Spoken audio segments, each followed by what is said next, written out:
नमः सर्वेभ्यः। Ram Ram Ram. Open audible.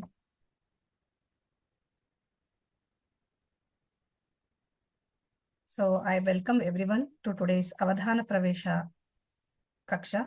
So we'll begin with the prayer. Gurureva gatir gurumeva bhaje gurunaiva sahasmi namo gurave na guroh paramam shishurasmi guroho matirasti gurau mama pahi guro bravimi samskritam vacha dhyayami samskritam hृदा kurve sevancha kayena vande samskritamaataram yo naras samskritavvyomni hyalayam ramate muda samskritim chaiva samskaram vindate natra samshayah. Namasarvebhyah.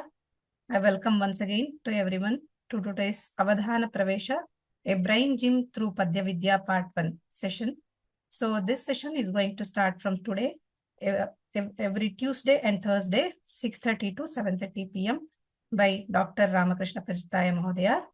So just let us see about our teacher, Dr. Ramakrishna Pajitaya Mahodaya is a doctorate in Jyotisha from the Rashtriya Sanskrit Vidyapita, Tirupati. He has been actively teaching Jyotisha, Sanskrit literature and poetics since 2007, currently working as an associate professor at Chanakya University, Bengaluru. His research is spread over 3 areas, that is Jyotisha, Sanskrit language and literature.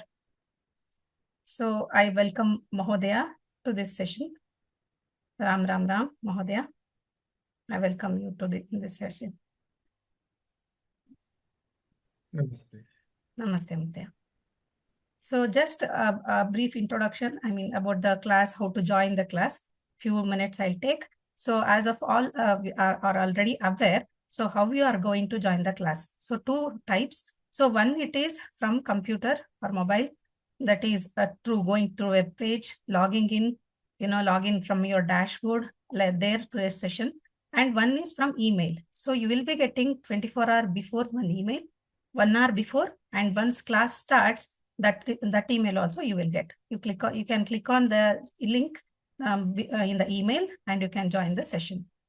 And so next we will have like frequently asked question from the learners. So will I get an access to session recordings? Yes, definitely. We will be uploading the recordings within 48 hours of after the class. So please wait till that time. And this recordings also available in our app.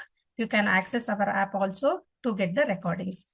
In your student dashboard, you can see here in your student dashboard under the course, you will get the recordings. So how do I access these recordings? Again, I have informed earlier, you have to go to your student dashboard, click on your course which you have already enrolled. If you have not enrolled, please enroll to the course and you will get the recordings. If any doubts and clarifications, you can call to our support number 94808-65623. So we also have a WhatsApp group for the course communications. This group is purely meant for facilitating your doubts and clarifications. You can scan here to join the WhatsApp. So I'll leave few seconds here. You can join through this link, and also we will be sending the mail of WhatsApp group link. You can share it with others also, and you can join. And webinar guidelines. This is purely a webinar. So you will be having a Q&A option. So please, any doubts, you can raise your hands at the end of the session, and it will be, you can ask the doubts. And also please use headphones with mic, so for the better clarity and voice. And for any doubts and clarifications, please mail us to sanskritfromhome@vyomalabs.in or call us for 94808-65623. So one more major information is like, once you join the session, please, before joining the session, please check your internet connectivity and your battery, system battery or whatever it is. App, use app also. You can join through app also to the course session.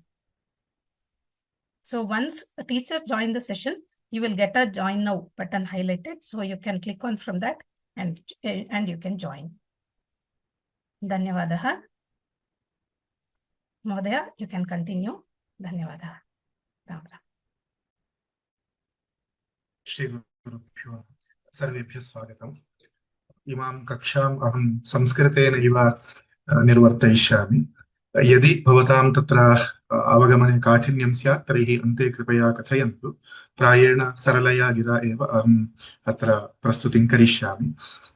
तथा च अवधानप्रवेशः इति नाम अत्र कृतं वर्तते, किञ्च अस्मिन् भागे तन्नाम पार्ट् 1 इति यदस्माभिर्लिखितमस्ति, अयं प्रथमो भागः। अस्मिन् भागे अस्माभिः वृत्तानाम् अथवा छन्दसां परिचयः सम्प्राप्यते, पुनश्च तैः छन्दोभिः तैः वा वृत्तैः पद्यम् अस्माभिः कथं कर्तुं शक्यते इति विषयेपि। एतत् न केवलं वृत्तानाम् अभिज्ञानं नामज्ञानं तावता वयं न विरता भवेम, किञ्च वयं तत्र गतिं वृत्तानां गतिं गृहीत्वा कथम् अस्माभिः तत्र नाम भाषा पाटवं भवेत्, भाषायाम् अस्माकं दाक्ष्यं भवेत्, तथा सति अस्माभिः कथं तत्र शब्दानां निवेशः तद्वृत्तेन कर्तुं शक्यते इति तावत्पर्यन्तम् एतेषु 15 दिवसेषु अस्माभिः साधयितुं शक्यम्। तत् अत्र उद्देश्यं वर्तते। अवधानप्रवेशः इति एतदर्थं नामकृतं यत् अत्र विशिष्य बहूनां संस्कृतक्षेत्रे येषाम् अवधानस्य परिचयः प्राप्तो वर्तते, तेषां तावत् तत्र कथं प्रवृत्तिः इति विषये जिज्ञासा वर्तत एव। तस्मात् अस्माभिः सोपानक्रमेण यदि अस्माभिर्वीक्ष्यते तर्हि प्रथमतः अवधानम् अस्माभिः कर्तव्यं चेत् अवधानं तावत् यत् अस्माभिः प्रसिद्धं यत् क्रियते साहित्यावधानं, यत्र भवद्भिः ज्ञातमेव स्यात् समस्यापूर्तिः, दत्तपदी, निषिद्धाक्षरी इत्यादिकानि यानि अङ्गानि भवन्ति तानि सर्वाण्यपि प्रायेण पद्यरचनापराणि अथवा काव्यरचनापराणि। काव्यं यदस्माभिः रच्यते तत् छन्दोबद्धं भवेत्, अतः वृत्तज्ञानम् आवश्यकम्। एवञ्च तर्हि तत्र प्रत्येकं शब्दस्य काव्यं नाम किं, पद्यं नाम किम् इति उत्तरत्र किञ्चित् अहं विस्तरेण कथयिष्यामि। काव्यम् अस्माभिः प्रायेण साम्प्रदायिकं यत् काव्यं वर्तते तत् वृत्तेषु निबद्धं भवति, तस्मात् वृत्तबद्धानि पद्यानि अस्माभिः रचयितुम् अभ्यासः कर्तव्यः। प्रथमं सोपानं भवति एतत्। एवञ्च वृत्तेषु यदा वयं पद्यानि रचयामः तदनन्तरम् अग्रिमं सोपानं तत्र काव्यत्वं कथं, केषाञ्चित् वस्तुतः काव्यं पद्यम् इत्यनयोः अयं भेदः यत् पद्यं नाम चतुष्पदं पद्यं, यत्र 4 पादाः भवन्ति तत् पद्यं। तत्र कश्चन नियमः भवति, मात्रानियमो वा वर्णनियमो वा कश्चन नियमः भवति, तन्नियमानुबद्धं चतुष्पदं यद्वर्तते तत् पद्यमिति कथ्यते। काव्यं तदैव भवति यदा तत्र कश्चन कल्पनाविशेषः भवति। कल्पनाविशेषं विना आपादमौलिपर्यन्तं गुरूणाम् आकृतिं स्मरेत् इति यदुच्यते एतत् पद्यं भवितुमर्हति, न तु काव्यं। तर्हि काव्यमिति भवेत् चेत् तत्र कल्पनाविशेषः आवश्यकः। कल्पना तु प्रतिभाधीना, तस्मात् प्रतिभा कदाचित् सहजा भवति, कैश्चित् अभ्यासेनापि प्रतिभा साधयितुं शक्य, तदेकम् अस्ति। परन्तु तत्र विशेषेण इदम् आवश्यकम्। तदनन्तरं यदा वयं कवयितुं प्रवृत्तिं कुर्मः तत् प्रायेण गृहकाव्यम् इति तत्र 2 शब्दौ अस्माभिः प्रयुज्येते। गृहकाव्यं सभाकाव्यं चेति 2 शब्दौ प्रयुज्येते। अवधानं सभाकाव्यं भवति, तन्नाम सभामुखं, तत्र किमपि अस्माभिः उपकरणम् उपयोक्तुं न शक्यते। लेखनं वा भवतु, पुनश्च लेखनी वा भवतु, पुनश्च तत्सम्बद्धानि पुस्तकानि, कोशो वा सम्बद्धं पुस्तकं वा। अस्तु, अत्र मम व्याकरणे काचित् जिज्ञासा वर्तते, अहं कौमुदीं पश्यामि इति कस्यापि उपकरणस्य साहाय्यं अस्माभिः न प्राप्यते तस्मिन् काले या काचित् कल्पना मनसि आगच्छति तदुपयुज्य किञ्चन पद्यं किञ्चन काव्यं तस्मिन्नेव काले कर्तव्यं भवति तत् सभाकाव्यम् इत्युच्यते। गृहकाव्यं नाम अस्माकं मनोगुणानुसारम् अस्माकं मनसः काचित् लहरी इति भवति खलु तदनुरोधेन अस्तु यदा मम काचित् लहरी आगच्छति तदानीम् अस्तु इदानीं किमपि लेखनीयम् इति मनसि आगच्छति लिखामः तदर्थमेव एकान्तं स्थलं कल्पयामः पुनः यदि तत् सन्दर्भे अस्तु कश्चन शब्दः द्रष्टव्यः द्रष्टुं शक्नुमः किमपि लिखितं पुनः मार्जयित्वा पुनर्लेखितुं शक्नुमः एतत् सर्वं गृहकाव्ये विद्यमानं सौकर्यम्। एवञ्च गृहकाव्ये यदा कश्चन पटुत्वं प्राप्नोति तदग्रिमं सोपानं वर्तते सभाकाव्यम् ततः अग्रिमं सोपानं वर्तते अवधानकाव्यम् इति एतानि सोपानानि। प्रथमं पद्यरचना पद्यरचनायां यदा नैपुण्यं प्राप्यते तदूर्ध्वं तत्र काव्यत्वप्राप्तये यत्नः एवञ्च पद्यं यथा काव्यं स्यात् तथा यत्नः तत्र गृहकवित्वम् एवञ्च कवित्वम् अस्माभिः सम्पादनीयं तदूर्ध्वं सभाकवित्वं तदूर्ध्वम् अवधानमिति अस्माभिः सोपानानि कल्पयितुं शक्यन्ते। एवञ्च प्रथमम् अत्र सोपानं वर्तते यत् इदं पद्यरचना इति। यदा तावदस्माभिः कवित्वं सम्प्राप्यं तत्र अन्येपि अंशाः मनसि कर्तव्याः तत्र काव्यगुणाः के पुनः काव्यदोषाः इत्यादिकाः अंशाः। पूर्वे कवयः अस्माभिः पठनीयाः महाकाव्यानि पठनीयानि अथवा उत्तमानि यानि काव्यानि वर्तन्ते तानि पठनीयानि तेन काव्यपठनेन कश्चन संस्कारः अस्माभिः प्राप्तः भवति। अन्ये कवयः कथम् एकमेव वस्तु कथं विभिन्नैः रूपैः कवयः वर्णयन्ति तत्सर्वं द्रष्टव्यं भवति। तदानीं तत्सर्वं दर्शं दृष्ट्वा अस्माकम् अपि अस्तु एतदेवमपि कल्पयितुं शक्यते अथवा एतदेवमपि अस्माभिः वर्णयितुं शक्यते इति नूतनाः पन्थानः अपि मनसि उद्यन्ति। एवञ्च ते अंशाः तत्र काव्यधर्माः किञ्चित् तत्र ध्वनिः रसः इत्यादिकाः काव्यधर्माः अपि अस्माभिः ज्ञातव्याः भवन्ति। ते सर्वेपि उत्तरत्र अस्माभिः चर्चयितुं शक्याः। एवञ्च अस्मिन् भागे तावत् छन्दोविषये अस्माभिः अथवा वृत्तविषये अस्माभिः किञ्चित् परिश्रमः कर्तव्यः करिष्यते च। तर्हि अस्मिन् पाठ्यक्रमे अस्माभिः चर्चनीयाः अंशाः इमे वर्तन्ते। प्रथमतः अत्र बहवः इदं प्रथमतया प्रवेशं कुर्वाणाः स्युः तस्माद्धेतोः किञ्चित् लघुगुरुमात्रा विन्यासाः यद्वर्तते तत् समारभ्य परिभाषाप्रकरणमिति अस्माभिरुच्यते खलु। सर्वेषु शास्त्रेषु आदौ तावत् संज्ञाप्रकरणं परिभाषाप्रकरणं चेति भवति। तस्मात् परिभाषासम्बद्धाः अंशाः को लघुः को गुरुः पुनश्च तत्रापि क्वचित् पादादौ इह वर्णस्य संयोगः क्रमसंज्ञकः इति कश्चन क्रमः इति कश्चन विशेषो वर्तते। तेऽपि विशेषाः अस्माभिर्द्रष्टुं शक्याः। गणाः तथा च यतिनियमाः अमी अंशाः आदौ परिभाषाप्रकरणे अस्माभिः द्रष्टुं शक्याः। ततः प्रागहं छन्दः वृत्तं पद्यं श्लोकः एतेषामपि शब्दानां केचन अर्थविशेषाः ये वर्तन्ते तानपि परिचययिष्यामि। तदूर्ध्वं मुख्यानां वृत्तानां परिचयः। वृत्तेषु पुनः वर्णवृत्तानि मात्रावृत्तानि इति द्वेधा विभागः भवति अथवा वृत्तं जातिः इत्यपि तत्र संज्ञाः क्रियन्ते तस्य परिचयः। तदूर्ध्वम् अस्माभिः रथोद्धता मञ्जुभाषिणी शिखरिणी शार्दूलविक्रीडितम् इत्यादि यानि वृत्तानि वर्तन्ते तेषां प्रायेण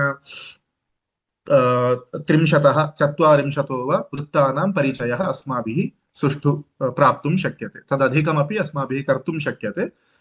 विभिन्नानां वृत्तानां गतेः आत्मसात्करणं प्रायेण यत् वृत्तरत्नाकरादि पद्धतिर्या वर्तते। वृत्तरत्नाकरः इति कश्चन एते छन्दोविषयकः ग्रन्थः आधिक्येन स ग्रन्थः वृत्तानां छन्दसां विषये अध्ययने आश्रीयते।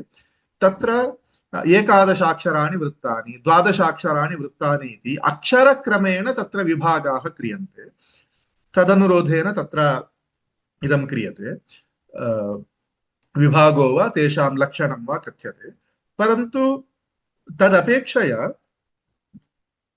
गतिमाश्रित्य यः विभागक्रमः क्रियते सः गतिभेदं पुरस्कृत्य विभागक्रमः यः क्रियते सः क्रमः अत्यधिकं फलप्रदः भवति। तत् वृत्तानाम् अभिज्ञाने, वृत्तानां पठने, वृत्तैः पद्यरचनायां च गतिं समाश्रित्य यदस्माभिः छन्दसाम् अध्ययनं यत् क्रियते तत् अधिकं सौकर्याय कल्पते।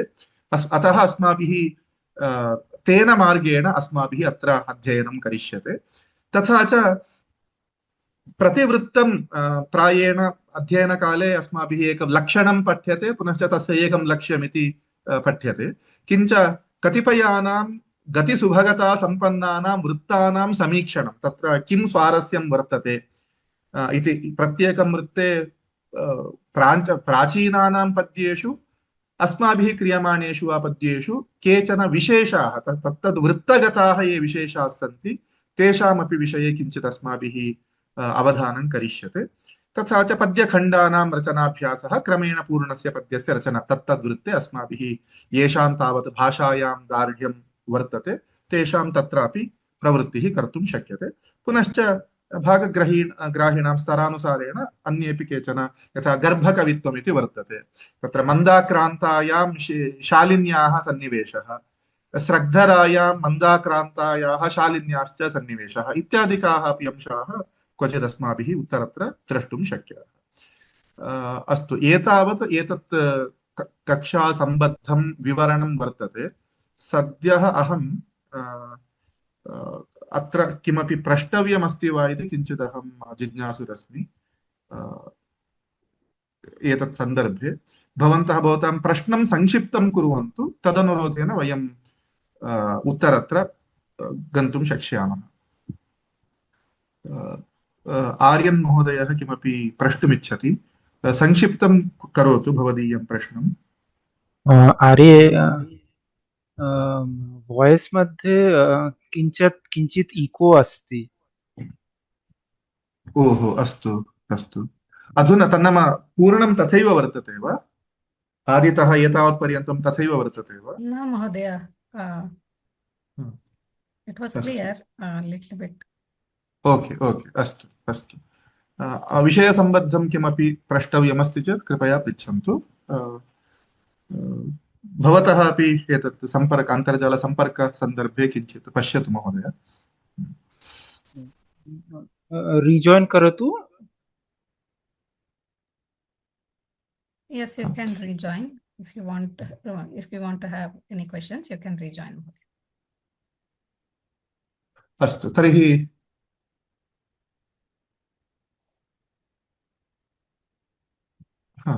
शरत् महोदय। Acharya, can I ask the question in English? Yeah, sure. Yeah. So my Sanskrit is intermediate, so I can understand most of what you're saying. I can't speak Sanskrit. Okay, no problem, no problem. So Chandas is meter, Vritta is? Yeah, those details I will share later. Okay. But is there an English equivalent word for Vritta? No. Let us try to learn in its original language only. So that becomes easier. And once I discuss those things, if you still have some questions, that could be discussed later. Yeah. Is it Vritta or Vritti? Vrittam. Vritta. Okay. Yeah. Okay, thank you. So yeah, with regard to the syllabus, I hope it is clear. So अस्तु, तर्हि वयम् अग्रे गच्छेम।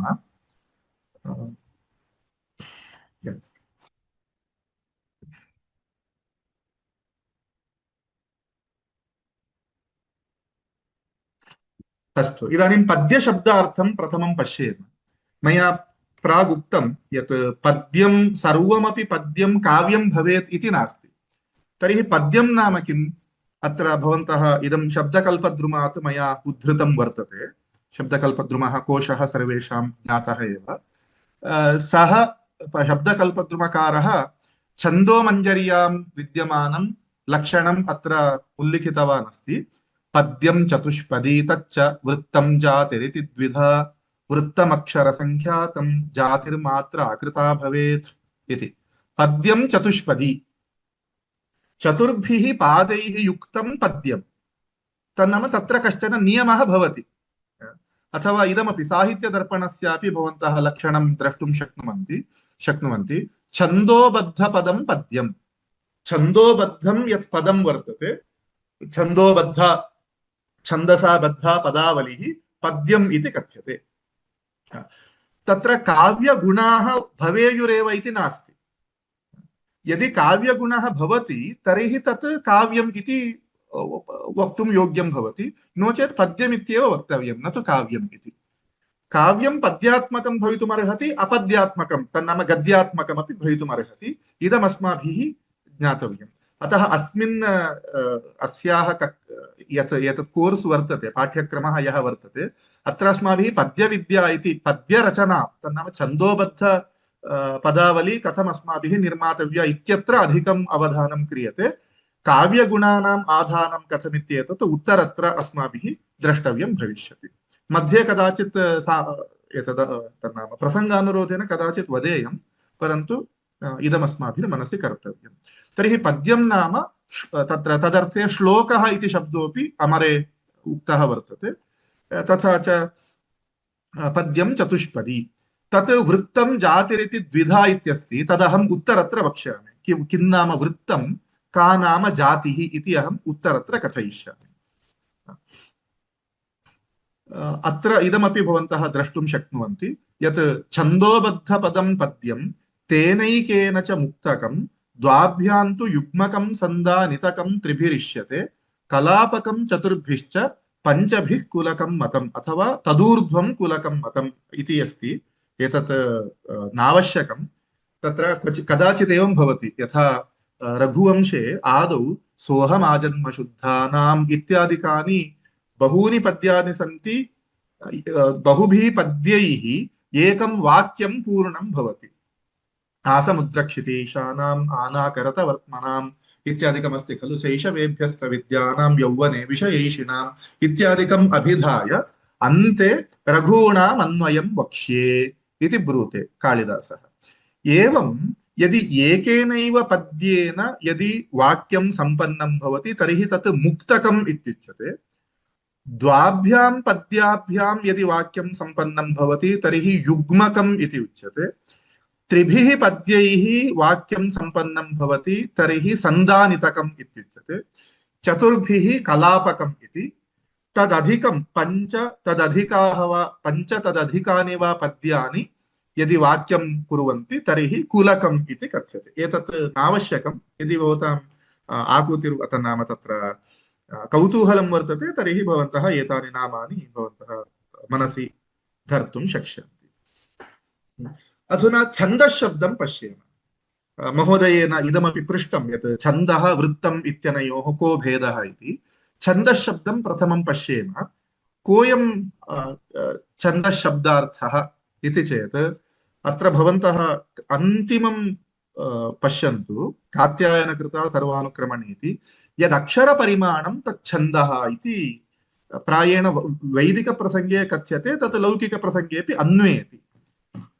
तन्नाम प्रतिपादं यदि 8 अक्षराणि भवन्ति तर्हि अनुष्टुप् छन्दः आहत्य। तन्नाम एकस्मिन् पद्ये 4 पादाः।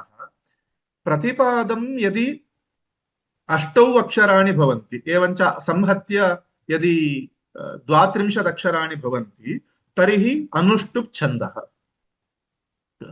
एवञ्च प्रतिपादं 11 अक्षराणि यदि भवन्ति तर्हि त्रिष्टुप् छन्दः। 11 अक्षराणि प्रतिपादं 4 पादेषु संहत्य 44 अक्षराणि भवन्ति। अक्षरं नाम सिलेबल् इति यदुच्यते तत् अस्माभिर्ग्राह्यम्। यथा इदानीं वेदः इत्यत्र 2 अक्षरे इति अस्माभिर्ग्राह्यम्। यद्यपि तत्र वकारोत्तर एकारोत्तर दकारोत्तर अकारोत्तर इति 4 वर्णाः सन्ति खलु इति उत्पद्येत भावः। यदस्माभिः सिलेबल् इति उच्यते खलु, तस्मिन् अर्थे अस्माभिर्ग्राह्यम्। वेदः इत्यत्र 2 अक्षरे, स्वैराचारः इत्यत्र 4 अक्षराणि। एवञ्च यत्र यत्र एवं 24 अक्षराणि आहत्य संहत्य भवन्ति तर्हि तत् गायत्री छन्दः इत्युच्यते। एवञ्च छन्दसि गुरुलघु नियमनं नास्ति, मात्रा नियमनं नास्ति। तन्नाम प्रतिपादम् 8 अक्षराणि भवन्ति चेत् अनुष्टुप्, अथवा कदाचित् त्रिपाद गायत्री इत्यपि उच्यते। उदाहरणार्थम् अग्निमीळे पुरोहितं यज्ञस्य देवमृत्युजं होता रत्नधातामं गायत्री छन्दः इत्युच्यते। संहत्य अत्र 24 अक्षराणि सन्ति। अत्र भवन्तः पश्यन्तु, अग्निमीळे पुरोहितम् इत्यस्ति खलु। एतत् अत्र प्रथमः वर्णः गुरुः वर्तते, गुरुरेव भवेदिति नास्ति, गुरुः अस्ति अत्र वर्तते। एवञ्च द्वितीयः अग्नि लघुः वर्तते, परन्तु उत्तरत्र अग्रिमे मन्त्रे अग्निः पूर्वेभिः अत्र द्वितीयः गुरुः कृतः वर्तते। एवञ्च इदं लघुगुरु नियमनं नास्ति। एवञ्च एकस्मिन् छन्दसि वृत्तानि बहूनि भवितुम् अर्हन्ति। उदाहरणार्थं यस्मिन् यत्र प्रतिपादम् 11 अक्षराणि भवन्ति तत् त्रिष्टुप् छन्दः, तत् उत्तरत्र द्रक्ष्यामः। यत्र यस्मिन् पद्ये प्रतिपादम् 11 अक्षराणि भवन्ति तत् त्रिष्टुप् छन्दः।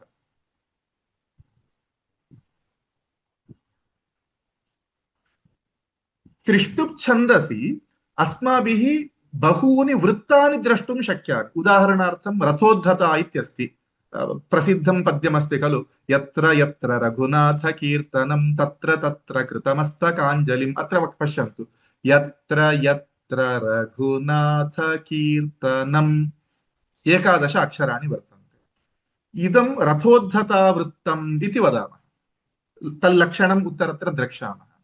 इयम् एकविधा गतिः, इदम् एकं वृत्तम्। तदेव त्वमेव माता च पिता त्वमेव, अत्रापि 11 अक्षराणि वर्तन्ते, परन्तु गतिः सर्वात्मना भिन्ना। पूर्वं यत् पद्यं मया उक्तं तत्रत्या गतिः, तत्रत्यं गुरुलघु संविधानम्, अत्रत्यं गुरुलघु संविधानं च सर्वात्मना भिन्नम्। उभयत्र 11 अक्षराणि तु वर्तन्ते प्रतिपादम्, परन्तु इदम् अन्यद्वृत्तम् इति उच्यते। उपेन्द्रवज्रावृत्तम् इत्यपि कथ्यते। एवञ्च छन्दः नाम अक्षरपरिमाणम्।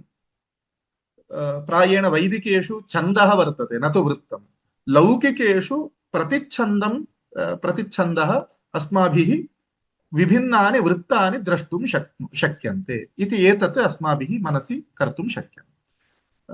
अत्र भवन्तः तत्र यदि व्युत्पत्तिप्रियाः सन्ति अत्र भवन्तः द्रष्टुं शक्ष्यन्ति यत् कस्मात् धातोः पुनरयं शब्दः निष्पन्नः इति जिज्ञासायां तत्र चदि आह्लादे इति कश्चन धातुः वर्तते।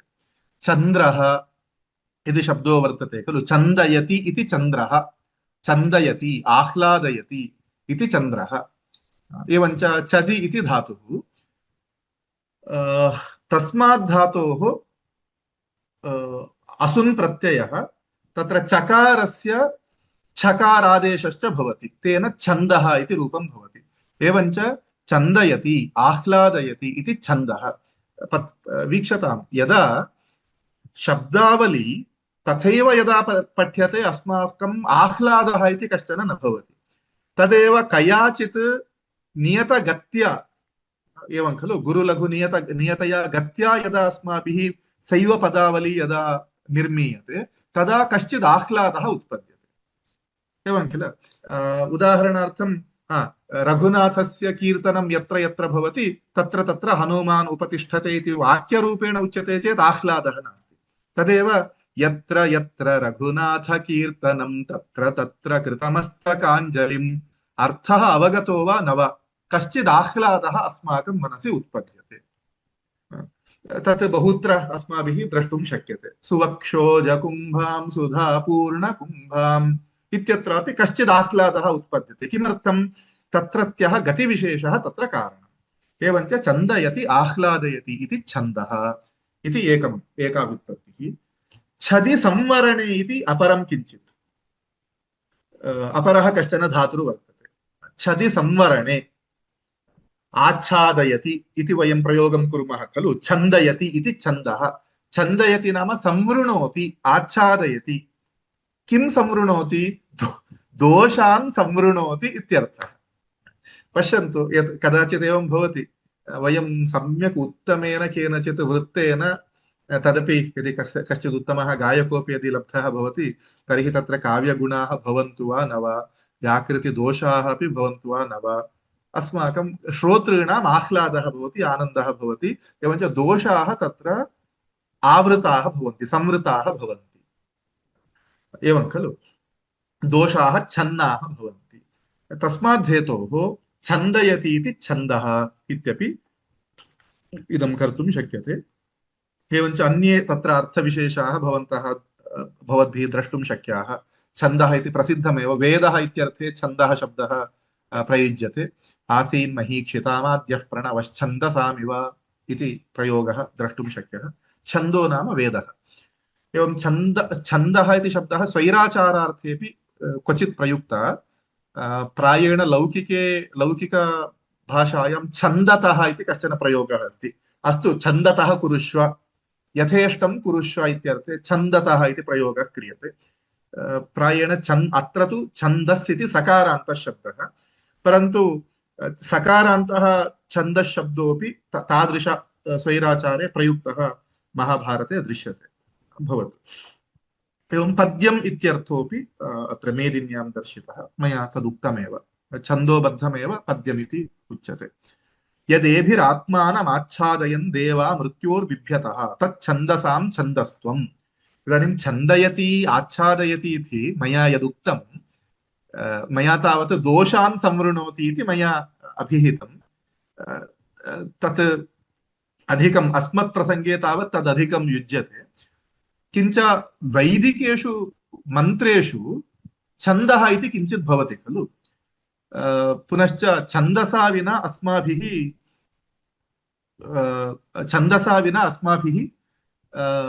छन्दो निर्देशेन विना मन्त्राः न वक्तव्याः इत्यपि अस्ति। मन्त्राणां पठनावसरे तावत् ऋषिः छन्दः देवता इति अस्माभिर्वक्तव्यमेव। तदानीमेव मन्त्राः ते फलदाः भवन्ति इत्यपि उच्यते। तर्हि तत्र वैदिक श्रुतिप्रसङ्गे तावत् छन्दशब्दस्य छन्दयति इति छन्दः तत् संवृणोति। किं संवृणोति इति चेत् अत्र वीक्षताम्, येभिः देवाः, कीदृशाः देवाः? मृत्योः बिभ्यतः देवाः आत्मानमाच्छादयन्। एतैः छन्दोभिः देवाः आत्मानमाच्छादयन्। कीदृशाः देवाः? यद्यपि ते अमराः, तथापि मृत्योः भीताः, मृत्योः भीतियुक्ताः देवाः, भीताः देवाः आत्मानम् आच्छादयन्। तस्मात् छन्दसां छन्दस्त्वम् इत्यपि वर्तते। मन्त्रामननात् छन्दांसि छादनात् इत्यपि नैरुक्तं वचः अस्माभिः द्रष्टुं शक्यते। एतावत् पर्याप्तम्। एवञ्च अस्माभिः पद्यशब्दार्थः दृष्टः, छन्दशब्दार्थोऽपि दृष्टः, वृत्तं नाम किम् इत्यपि अस्माभिर्दृष्टम्। छन्दः वृत्तं चेत्यनयोः किं वैलक्षण्यम् इत्यपि अस्माभिश्चर्चितं। मन्ये इदं तन्नाम परिचयदृष्ट्या इदं पर्याप्तम् इति मन्ये। इदं मनसि भवतु। गायत्री, उष्णिक्, अनुष्टुप्, बृहति, पङ्क्तिः, त्रिष्टुप्, जगति इत्यादिकानि छन्दांसि। अहम् अग्रिमकक्षायां तत्र एकमक्षरं भवति चेत् तस्य छन्दसः किं नाम, अक्षरद्वयं भवति चेत् तस्य छन्दसः किं नाम इत्यादिकम् अहम् अग्रिमकक्षायाम् अहं दर्शयिष्यामि। कदाचित् एवं कथयामः, रथोद्धता त्रिष्टुप् भेदः, त्रिष्टुप् विशेषः इत्यपि कथयामः। यथा मया उक्तं, त्रिष्टुप् इति 11 अक्षराणि प्रतिपादं भवन्ति चेत् त्रिष्टुप् छन्दः। तत्र बहवः प्रभेदाः भवन्ति, तदपि अस्माभिः द्रष्टुं शक्यते। वंशस्थम् इति जगती भेदः। यदि 12 अक्षराणि प्रतिपादं भवन्ति तर्हि जगतीति छन्दः। 12 अक्षरयुक्तानि वृत्तानि वंशस्थम् इति वर्तते। इन्द्रवंशा इत्यपि वर्तते। एवम् अन्यानि कतिपयानि वृत्तानि सन्ति। तदा वयं वंशस्थमिति जगति भेदः अथवा जगति विशेषः इत्यादिकं कथयामः। एवञ्च अयं कश्चन भेदः छन्दः वृत्तञ्चेत्यनयोः। कदाचित् वृत्तार्थेऽपि छन्दशब्दः प्रयुज्यते, तदपि किञ्चित् गौणवृत्त्या वृत्तार्थेऽपि छन्दशब्दः प्रयुज्यते। अत्र किं छन्दः इति पृच्छ्यते, रथोद्धता इति उत्तरं दीयते। एतत् त्रिष्टुप् छन्दः इति उत्तरं न दीयते, रथोद्धता इत्येव उत्तरं दीयते भवति। अधुना वयम् अयम् अंशः भवद्भिः ज्ञातः स्यात्, तथापि सर्वेषाम् आनुकूल्यदृष्ट्या अहं कथयन्नस्मि। उत्तरत्र यदि नावगतम् अथवा अवगमने काठिन्यं वर्तते इति कस्यचिदस्ति चेत् कथयन्तु। इदं केदारभट्टस्य वृत्तरत्नाकरादुद्धृतं सानुस्वारो विसर्गान्तो दीर्घो युक्तपरश्चयः वापादान्ते त्वसौ ग्वक्रो ज्ञेयोऽन्यो मातृकोर्लुजुः। सानुस्वारः विसर्गान्तः दीर्घः युक्तपरश्च यः वापादान्ते तु असौ ग्वक्रः। ग्वक्रः इति ग इति स्वीकृतं, ग वक्रः। तत्र ग इति गुरोः संज्ञा, ल इति लघोः एकदेशेन निर्देशः। एतत् अधिकम् एतादृशाः निर्देशाः अधिकां दृश्यन्ते। गुरुं निर्देष्टुं ग इति उच्यते, लघुं निर्देष्टुं ल इति उच्यते। एवञ्च ग वक्रः, तं निर्देष्टुं चिह्नं तावत् वक्ररूपं चिह्नमिति कथ्यते। तत् उत्तरत्र द्रक्ष्यामः। वक्रचिह्नं पुनश्च ऋजुचिह्नं कथमिति उत्तरत्र द्रक्ष्यामः। एवञ्च सानुस्वारः, प्रायेण इदं मनसि करिष्यामः। प्रथमं ह्रस्वः लघुः, दीर्घः गुरुः इति कश्चन भेदः अस्माकं ज्ञातः एव। यथा रमा इत्यत्र रा इति लघु, मा इति गुरु, एतदस्माभिर्ज्ञातमेव। क्वचित् लघुवर्णोऽपि गुरुत्वं प्राप्नोति। ते अस्माभिः लघुवर्णो नाम अथवा ह्रस्वोऽपि क्वचित् गुरुत्वं प्राप्नोति। केते प्रसङ्गाः इति अस्माभिर्द्रष्टव्यं। तत्र सानुस्वारः, अनुस्वारेण सहितः सानुस्वारः, अनुस्वारेण सह वर्तते, अनुस्वारेण सहितः इति सानुस्वारः। यथा संहिता, संयमः। संहिता इति मा कथयन्तु, संहिता इति कथयन्तु। यदा अनुस्वारस्य उच्चारणं, यथा हि इत्यस्ति खलु, अयम् अनुस्वारः, अत्र मकारः नास्ति। क्वचित् कर्णाटकदेशेषु अथवा केषुचित् सम् इति ओष्ठयोः संयोगः क्रियते, तत् वारणीयं। संहिता, संयमः, एवम् अस्माभिः उच्चारणं कर्तव्यम्। ओष्ठयोः संयोगे कृते सति मकारः भवति, न तु अनुस्वारः। अनुस्वारस्य उत्पत्तिस्थानं नासिका। संहिता, संयमः। अत्र वीक्षताम्, यद्यपि सा इति ह्रस्वः वर्णः लघुत्वं तस्य भवेत्, परन्तु अनुस्वारसहितत्वात् अयं सम् इति यः भागः वर्तते सः गुरुत्वं प्राप्नोति। एवञ्च संहिता इत्यत्र गुरुः लघुः गुरुः। एवमेव संयमः, गुरुः लघुः। पुनश्च मः इति यद्यपि ह्रस्वः, परन्तु अयं विसर्गान्तः वर्तते। विसर्गान्तो नाम विसर्गः अन्ते यस्य, सः विसर्गान्तः। यस्य अन्ते विसर्गः भवति सः। यथा अत्र संयमः इत्यत्रैव स्वीकर्तुं शक्यते। मः इत्यस्ति, मकारोत्तरः विसर्गः वर्तते, मकारोत्तरः अकारः, स च विसर्गसहितः। तस्मात् यद्यपि ह्रस्वदीर्घत्वम् अचामेव भवति, तस्मात् व्यञ्जनानाम् अत्र उपस्थितिः भवति। एतत् मात्राज्ञानार्थं तावत् स्वराक्षराण्येव अस्माभिः गृह्यन्ते। एवञ्च विसर्गसहितत्वात् अयम् अकारः ह्रस्वोऽपि गुरुत्वं प्राप्नोति। विसर्गान्तः। दीर्घः उक्तमेव, लीला, कमला, का मा इति द्वे लघुनि, ला इति गुरु भवति। युक्तपरः, युक्तः, स्निग्धः। युक्तपरः इत्यत्रैव गुरुत्वस्य उदाहरणं प्राप्यते। यथा युक्तः परः यस्य सः युक्तपरः इति विग्रहः अस्माभिः कल्पनीयः। तथा च अत्र वीक्षतां यु इति वर्तते, यद्यपि उकारः ह्रस्वः तस्मात् लघुत्वं तस्य भवेत्, परन्तु परतः संयोगः अस्ति, क्ता इति ककार तकारयोः संयोगः, तस्मात् अयम् उकारः गुरुत्वं प्राप्नोति, युक्तः। स्निग्धः इत्यपि तथैव। वा पादान्ते, पादान्ते विद्यमानः लघुः विकल्पेन गुरुत्वं प्राप्नोति। अतः पूर्णं पद्यम् उदाहरणं द्रष्टव्यं चेत् पूर्णं पद्यं द्रष्टव्यं।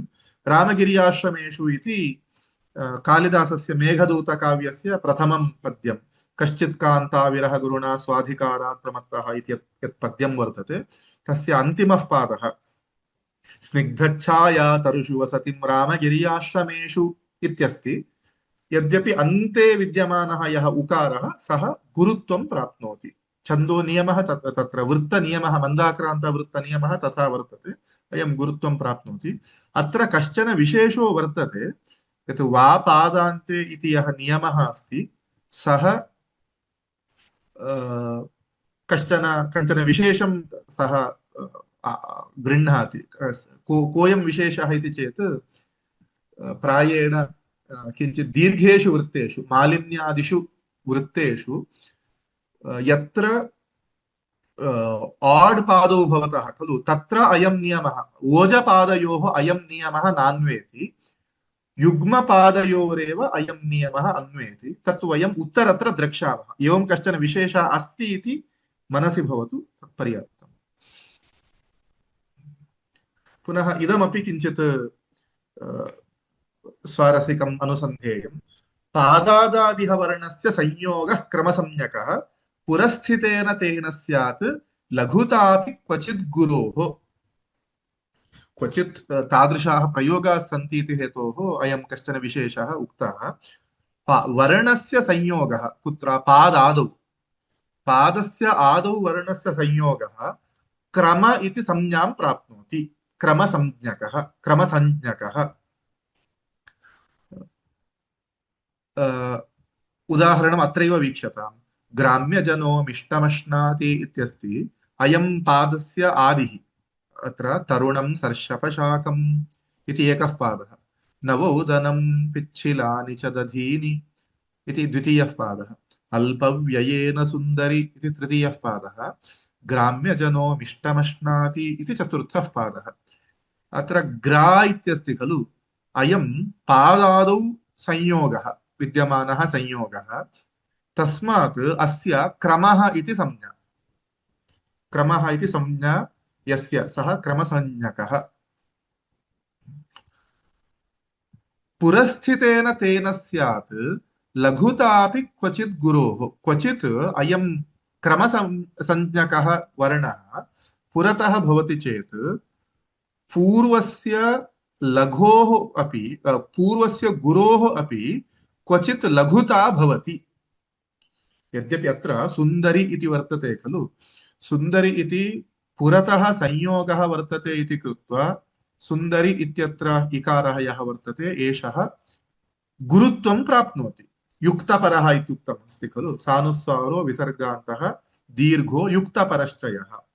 युक्तपरत्वात्, संयोगस्य परत्वात् अयं गुरुत्वं प्राप्नोति, परन्तु क्रमसंज्ञकत्वात् क्वचित् लघुत्वमपि अस्य भवति। प्रसङ्गवशात् अस्माभिर्ग्राह्यम्। अस्मिन् प्रसङ्गे अस्य लघुत्वम् आवश्यकं, यतः अल्पव्ययेन सुन्दरि इदम् आर्यावृत्तम्।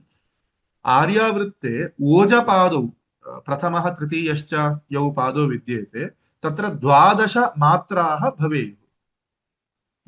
अत्र वीक्षताम्। अल्प, अल्प, व्ययेन, अल्प इति संयोगः परः अस्ति इति हेतोः पकारोऽपि गुरुत्वं प्राप्नोति। एवञ्च अल्प इत्यनेन चतस्रः मात्राः, व्ययेन इत्यत्र पुनश्चतस्रः मात्राः, सुन्दरी इत्यत्र चतस्रः मात्राः, लघुः एकमात्रः, गुरुः द्विमात्रकः इति तदपि उत्तरत्र वयं पश्येम। केवलम् एतदर्थं कथयामि। अयं विशेषः उत्तरत्र अस्माभिः द्रष्टुं शक्यः वेरी रेर् केस् केवलम् एवम् अस्ति इति ज्ञापनार्थं मया उक्तं नो चेत् सद्यः शिरोवेदना मास्तु तद्विषये अस्तु अन्यत् किञ्चित् अत्र कथ्यते अब्धिभूतरसादीनां ज्ञेया संज्ञास्तु लोकतः ज्ञेयः पादश्चतुर्थांशो यतिर्विच्छेदसंज्ञितः अत्र चतुर्थांशो इति भवेत् यतिर्विच्छेदसंज्ञितः अब्धिभूतरसादीनां संज्ञाः लोकतः ज्ञेयाः अब्धि इति समुद्रः समुद्रपर्याया शब्दाः चतुरर्थे प्रयुज्यन्ते यत्र समुद्रपर्याया शब्दाः प्रयुज्यन्ते तत्र चतुस्सङ्ख्या अस्माभिर्ग्राह्य विशिष्य यतिः इति कश्चन संज्ञाविशेषः क्रियते यतिः नाम विरामः विच्छेदः विरामः उदाहरणार्थं मन्दाक्रान्ता जलधिषडगैः भौनतौ ताद्गुरु चेत् इत्युच्यते मन्दाक्रान्तायां त्रयः भागाः भवन्ति कश्चित् कान्ता विरहगुरुणा स्वाधिकारात् प्रमत्तः अथवा शान्ताकारं भुजगशयनं पद्मनाभं सुरेशम् इति त्रयः भागाः सन्ति एवमेव तत्र आद्यानां चतुर्णां वर्णानाम् अनन्तरं शब्दः समाप्तः भवेत् पदम् इति न शब्दः समाप्तः भवेत् शब्दः पदम् इत्यनयोः भेदं पुनः तत्प्रसङ्गे कथयिष्यामि ज्ञातं स्यात् भवद्भिः यदि न ज्ञातं तर्हि उत्तरत्र कथयिष्यामि एवञ्च तत्र अयं विच्छेदः यः वर्तते तन्नाम शब्दस्य विरामः तत्र भवेत् इति उच्यते खलु एवम् अयं शब्दविरामः अथवा यतिः कस्मिन् स्थाने भवेत् इति ज्ञापनार्थं संख्या उच्यते तन्नाम उदाहरणार्थम् अत्र मन्दाक्रान्तायां मन्दाक्रान्त कश्चित् कान्ता विरहगुरुणा स्वाधिकारात् प्रमत्तः भवन्तः द्रष्टुं शक्ष्यन्ति यत् यद्वा इदमेव शान्ताकारं भुजगशयनं पद्मनाभं सुरेशं 4 6 7 इति भवन्तः त्रीन् विभागान् द्रष्टुं शक्ष्यन्ति 4 6 7 चेति तत्र अक्षराणि वर्तन्ते इदं यतिस्थानं कथमुक्तं तत्र लक्षणे इति चेत् जलधिषडगैः जलधयः तन्नाम समुद्राः 4 षट् संख्या एव उक्त अगशब्दस्य पर्वतः इत्यर्थः स च सप्तार्थकः सप्तकुलाचलाः इति उच्यन्ते 4 समुद्राः इति अस्ति चतुस्समुद्रपरिवेष्टिता पृथ्वी इति पुराणप्रसिद्धिः एवञ्च अब्धिशब्दः उक्तश्चेत् चतुस्सङ्ख्या ग्राह्य भूतशब्दः उक्तः चेत् पञ्चभूतानि पञ्चभिः भूतैः जगन्निर्मितं तस्मात् पञ्चार्थकत्वं रसाः 6 भोजने तस्मात् षडर्थकत्वम् एवम् अस्माभिः संज्ञाः लोकतः ज्ञेयाः संख्याम् एते इयं भूतसंख्या सिस्टम् इति प्रायेण इदानीं प्रयुज्यते भवतु नाम 3 इति वक्तव्ये अग्नयः गुणाः इत्यादिकाः शब्दाः प्रयुज्यन्ते 4 इति वक्तव्ये वेदाः इति शब्दः प्रयुज्यते 5 इति वक्तव्ये भूतानि शराः मन्मथस्य 5 बाणाः किल तस्मात् बाणशब्दः प्रयुज्यते एवं अष्टार्थे वसुशब्दः प्रयुज्यते वसवः 8 एतादृशाः प्रयोगाः अस्माभिः द्रष्टुं शक्याः तदुत्तरत्र द्रक्ष्यामः यतिरित्यस्यापि मया अत्र प्रसङ्गवशात् उक्तः अर्थः उत्तरत्र वयं पश्येम इतोपि विस्तरं पश्येम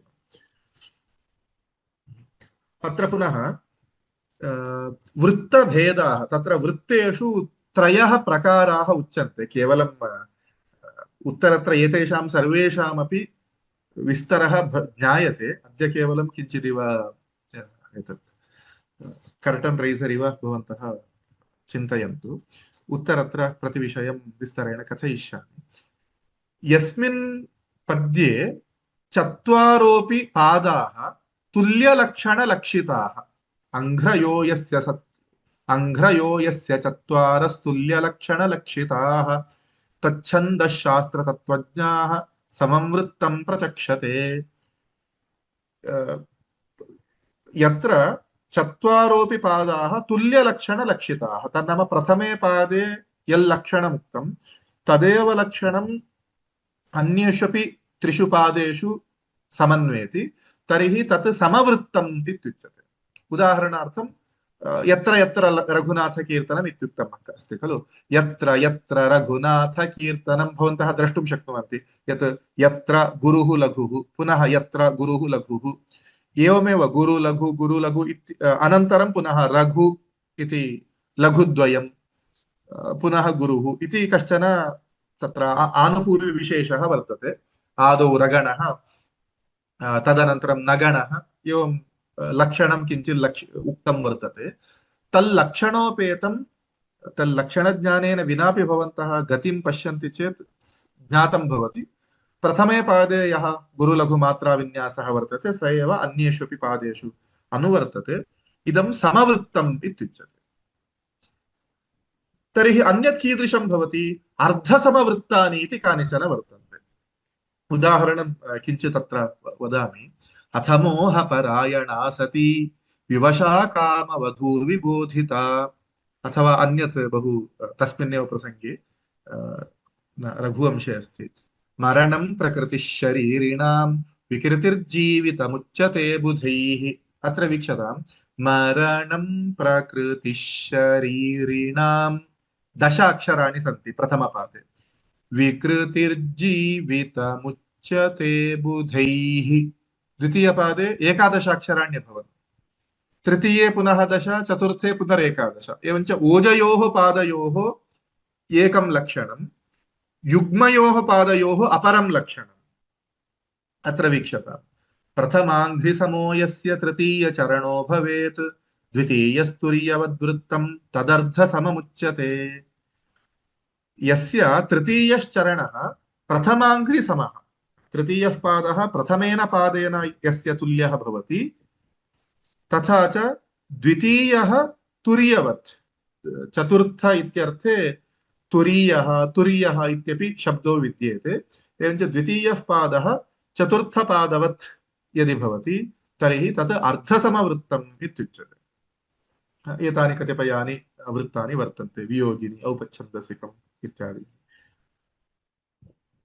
यस्य पादचतुष्केऽपि लक्ष्मभिन्नं परस्परं तदाहुर्विषमं वृत्तं छन्दश्शास्त्रविशारदाः।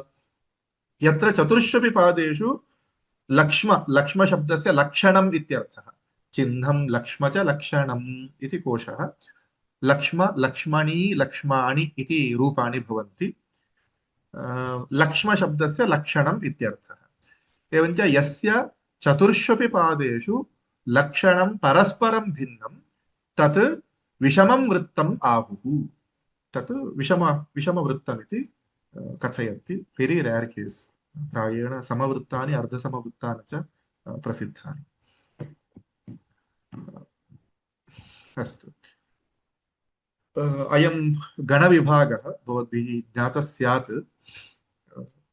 सूत्रम् इदं भवन्तः द्रष्टुं शक्नुवन्ति। यमाता राजभानसलगम् इति बहूनि सूत्राणि सन्ति। आदिमध्यावसानेषु यरता यान्ति लाघवम् इत्यादिकानि अपि सन्ति।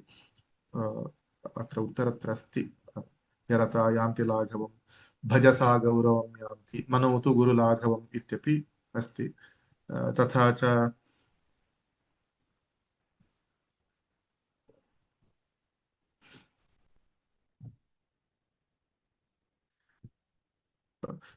एतत् इदं छन्दश्शास्त्रे विद्यमानानि पिङ्गळीय छन्दश्शास्त्रे विद्यमानानि सूत्राणि।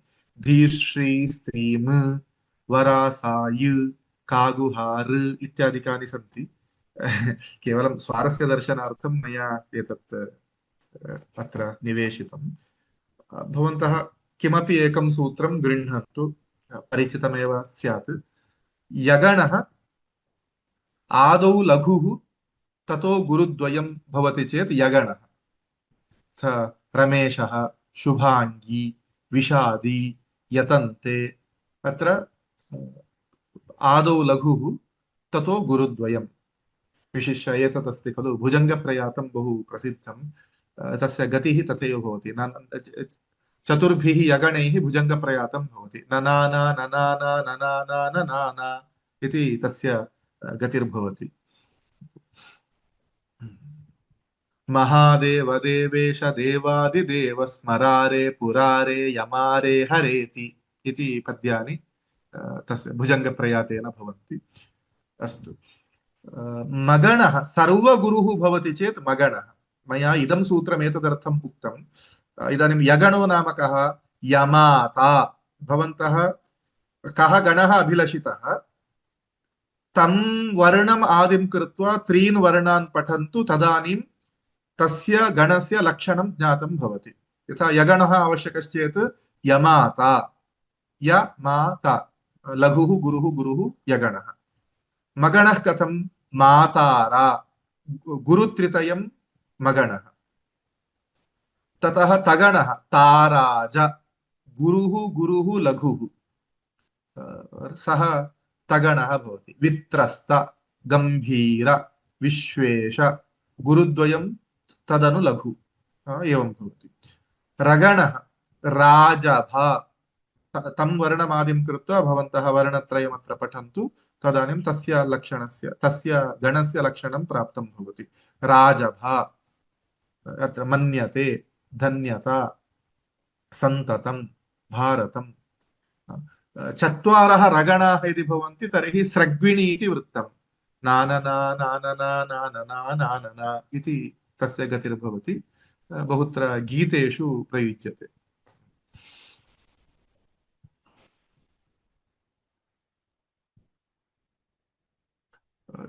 जगणः अत्र वीक्ष्यतां, जभान, लघुः गुरुः लघुश्च जभान इत्यभवत्। मया इदमपि उक्तमासीत्, गुरुः तत्र ग्वक्रः इत्युक्तमासीत् खलु।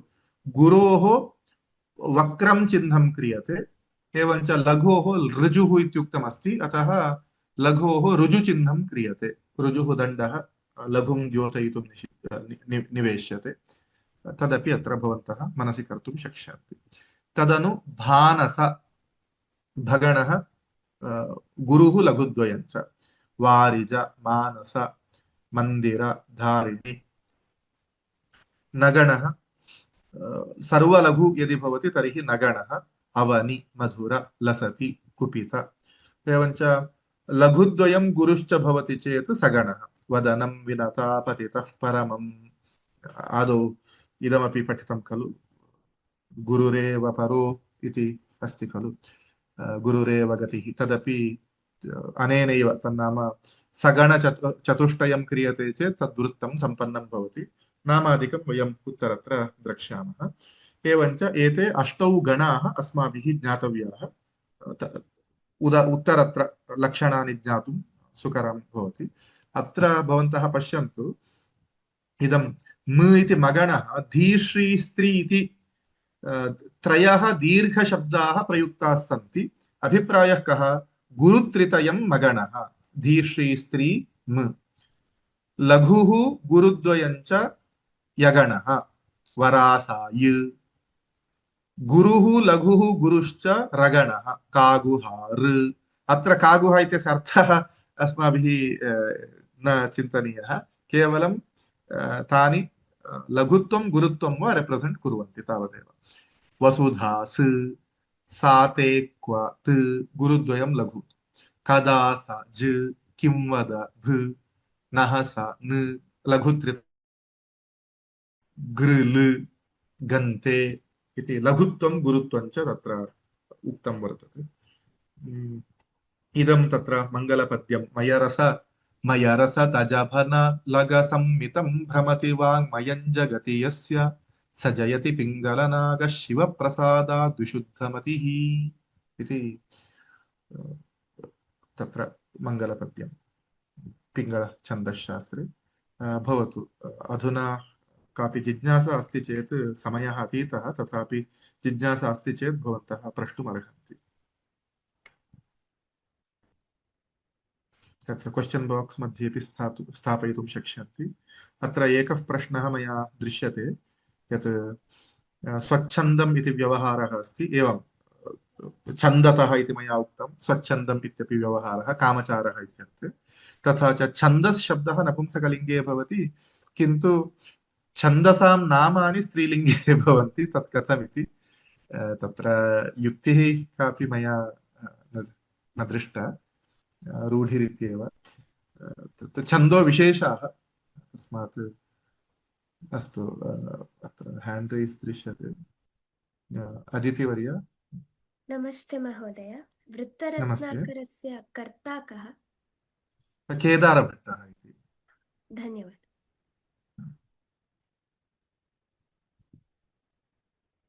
शरत् महोदय।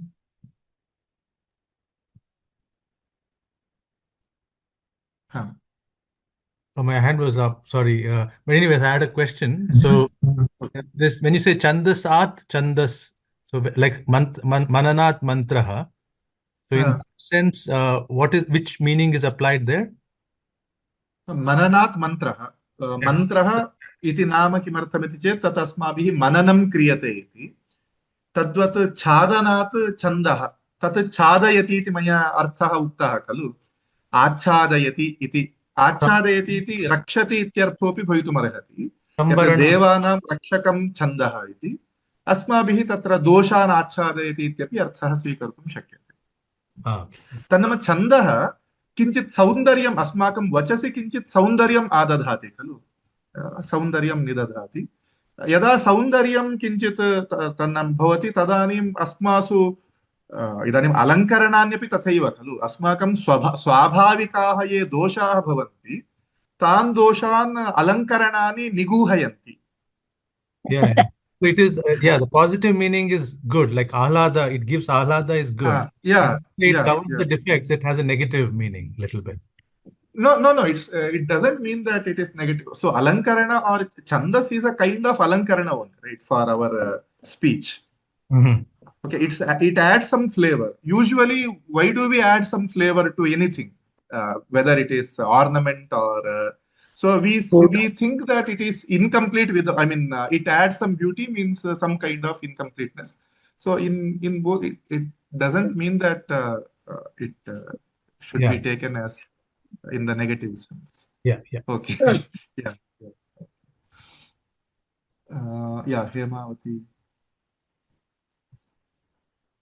हेमावती जी नमस्ते। नमस्ते गुरुजी। एतत् सर्वं डैशबोर्ड मध्ये स्थापितं भवति वा OTT प्लाट्फार्म् मध्ये अनन्तरं भविष्यति वा? तत् भगिनी वदेत्। Technical team. ओके, अस्तु अस्तु। छन्द इति आह्लाद इति इत्यर्थे अपि उक्तं किल। तदानीं छन्दः इति अल्पप्राण चकारः तत्र उपयुज्यते वा? न चदीति धातुः, तत्र धातोः चकारस्य छकारादेशः भवति इत्यपि तस्मिन् सूत्रे उक्तमस्ति। अस्तु, धन्यवादः। गिरिजा महोदय। नमस्काराः। गृहपाठरूपेण गृहकार्यरूपेण कानिचन पद्यांशाः केचन पद्यांशाः दीयन्ते चेत् वयम् अभ्यासं कृत्वा आगच्छामः। नूनं समीचीनम्। अहं तथा दास्याम्यहं, किञ्चित् तदनुरोधेन अपि किञ्चित् कार्यं दास्याम्यहं, येन अधुना भवन्तः एवं कर्तुं शक्ष्यन्ते यत् किमपि पद्यम् आदाय भवन्तः तत्र गुरुलघुविन्यासं पुनश्च यथा वागर्थाविव सम्पृक्तौ इति वा भवतु, अथवा अस्त्युत्तरस्यां दिशि देवतात्मा इति कुमारसम्भवस्य प्रथमानि द्वित्राणि पद्यानि स्वीकृत्य भवन्तः तत्र गुरुलघुविन्यासं कृत्वा गणविभागं कर्तुम् अभ्यस्यन्ति चेत् वरं, तत् उत्तरत्र तदर्थमेव एतत् सर्वं आवश्यकं भवति। स्लैड्स् किमपि भवता दर्शितं किल, आवश्यकं भवति। प्रायः अहं टेक्निकल टीम ग्रुप डैशबोर्ड मध्ये सुलभः भवति। एकं तत् राजबाणलसां तत् स्मृतं चेत् सर्वं कर्तुं शक्यते इति अहं चिन्तयामि, किन्तु स्मर्यते वा न वा इत्येव। कथं भवति तत्? यमाता यम राजभानसलगम् इत्यस्ति आम् खलु। तत् एकैनैव पद्यमपि न वक्तुं शक्यते, एकैनैव अंशेन वयं कर्तुं शक्नुमः इत्येव सूत्रम् इति स्वीकर्तव्यम्। सूत्रम्। अस्तु। अयान् महोदय, I hope I am pronouncing your name correctly. या महोदय। आर्ये छन्दस् इति शब्दे गुरुद्वे लघु अस्ति। छन्दस् इति शब्दे छन्दः छन्दस् इति शब्दे तावत् गुरुद्वयमेव वर्तते। संयोगः परः इति प्रथमः छकारः गुरुत्वं प्राप्नोति। दस् अथवा दः इति विसर्गः परः इति पुनः अयमपि गुरुत्वं प्राप्नोति। अस्तु अस्तु, धन्यवादः। तर्हि सर्वे प्रश्नाः समाहिताः इति विश्वसिमि। अस्तु, तर्हि अद्य वयं विरमामः। अग्रिमकक्षायां पुनः सम्मिलामः। Hemavati ji, you want to ask something?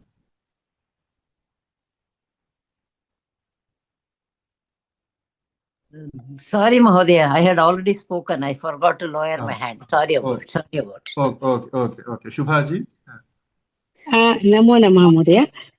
सङ्गीतशास्त्रस्य कोऽपि सम्बन्धः एतस्य विषये अस्ति किम् इति मम प्रश्नः। तत् सङ्गीतशास्त्रस्य साक्षात्, परन्तु एतत् सर्वम् आवश्यकं भवति। तत्रापि मात्राणाम् इदम् आवश्यकं भवति। उत्तरत्र द्रक्ष्यामः, तालसन्दर्भे तद् आवश्यकं भवति, उत्तरत्र द्रक्ष्यामः। सम्यक्, अस्तु महोदय, धन्यवादः। अस्तु। संवरणे शब्दस्य अर्थः कः इत्यपि जिज्ञासा कृता वर्तते। संवरणं नाम टु हैड् अथवा टु कवर् इत्यर्थोऽपि भवति तत्र। अस्तु, वसुमती वर्य। नमस्ते महोदय। वयं लघुगुरु भिन्नप्रकारेण लिखामः खलु। लघु वत् गुरु डैश् वत् इति लिखामः खलु, तत् दोषाय भवति वा? दोषः इति न, सम्प्रदायाः विभिन्नाः भवन्ति। केवलं तत्र कञ्चित् अर्थं व्यङ्क्तुं कश्चन अभिव्यञ्जकः चिह्नविशेषः भवेत्। उदाहरणार्थं ज़ीरो पूर्वं तावत् बिन्दुं लिखन्ति स्म, टु रेप्रेसेण्ट् ज़ीरो बिन्दुं लिखन्ति स्म। इदानीं किञ्चित् एतत् कुर्वन्ति। तथा तु एतन्नास्ति। प्रायेण प्राचीनैः एवं वक्ररेखा ऋजुरेखा क्रियते स्म इति एतैः रेफरेन्स् यानि सन्ति तैः ज्ञातुम् अस्माभिः शक्यते। तथा एवं। धन्यवादः। अस्तु, यस् ललिता जी। नमस्ते महोदय। नमस्ते महोदय, तत्र लघुगुरु इत्यस्य चिह्नम् अन्यत् अपि अस्ति किल, हरिज़ाण्टल् लैन्? तदेव तत् कर्णाटके तथापि लिख्यते। उभयमपि रूढौ वर्तते, परन्तु अत्र यत् वक्रः ऋजुः इति यद् वर्तते तदनुरोधेन मया अयं सम्प्रदायः मया स्वीकृतः वर्तते। तदनन्तरं वाट्सप् लिङ्क् प्रेषयितुं वा तत्र अस्माकं व्योमा मध्ये अपि योजयितुं शक्यते वा? तत् संयोजकाः। अस्तु महोदय, धन्यवादः। अहं प्रेषयिष्यामि। तत्र प्रायेण तावदेव, तत् वक्ररेखा ऋजुरेखा इति तावदेव उच्यते। गुरुः हरिज़ाण्टल् अपि ऋजु एव भवति, वक्र यु अपि वक्र इव एव भवति। अतः पूर्वं संस्कृतभारत्यां तादृशमेव पठितवती। इदानीं तत्र स्ट्रैट् लैन् एस् अस्ति किल, तत्र वक्र ऋजु एव मनसि तिष्ठामः। तत्र वक्रं चेत् गुरु, तत्र अन्यत् अस्ति ऋजु चेत् लघु। अस्तु, अत्र अन्यः प्रश्नः वर्तते। अगैः सप्तभिः यतिः भवति इति उक्तम्। अगशब्दः पर्वतार्थकः। सप्तकुलपर्वताः इति पुराणप्रसिद्धिः। प्रत्येकं यत् भारतवर्षम् एवं एकैकस्मिन् अपि भूविभागे सप्तकुलाचलाः कुलपर्वताः इति प्रसिद्धिः। अतः पर्वतार्थकाः शब्दाः सप्त इत्यर्थे प्रयुज्यन्ते। अस्तु, तर्हि अद्य वयम् उपसंहरामः। सर्वेभ्यः प्रणामाः। अग्रिमकक्षायां पुनः धन्यवादः। अस्तु राम नमस्ते राम सर्वे राम राम।